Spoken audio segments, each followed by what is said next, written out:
Hello! Welcome back to my channel! Ito nga pala yung papakita ko sa inyo mga pinamili ko sa TK Maxx kanina. Ako, nakakapagod din pala mag-ikot. Let's see. Let's start from this one. Konti lang naman yung binili. I'll show you that one. That's for my Kirsty. Actually, si husband ang nakapili nito at nagustuhan niya. Pwede mo siyang ganon, tawag ito. Itaas yung kamay niya, ganyan-ganyan. Tiyak ko ito magugustuhan niya. Sale na rin kasi siya, 8 pounds. So, 8 pounds, hindi naman masama. Okay naman na siya. Ayan. And then, saan mo natin ilagay? Next is another one. There you go. Cute ano. Another 8 pounds ulit. Pinili. Lagyan natin dyan. Sale na rin siya. Marami ding sale kanina sa TK Maxx. At ito ay lunch box ni Kirsty. Ang aming unika iha. Actually, ito ay yung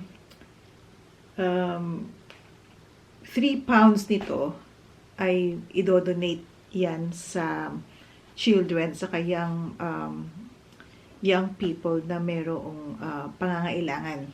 So, actually this cost, napakasimple lang niya siya, pero okay lang kasi para nakakatulong ka rin din sa mga sa mga kids. So, 8 pounds 99. So, mga 600 plus. Kung i-convert mo siya sa pesos, so yung mga 200 or 300 mapupunta sa children. Yan siya. May velcro siya. Pag binuksan mo. Cute na rin. Nagustuhan to ni Kirsty.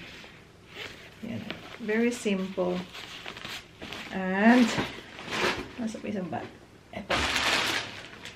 At ito naman ay sa akin. Cute ito.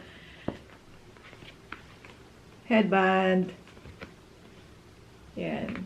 Actually, magagamit. Pang makeup headband talaga ito. Kaya lang, minsan din, pwede mo din siyang gamitin kapag nagwa-wash ka ng face mo para hindi pumupunta yung hair mo sa, sa mukha mo. Yan. Maganda siya kasi soft.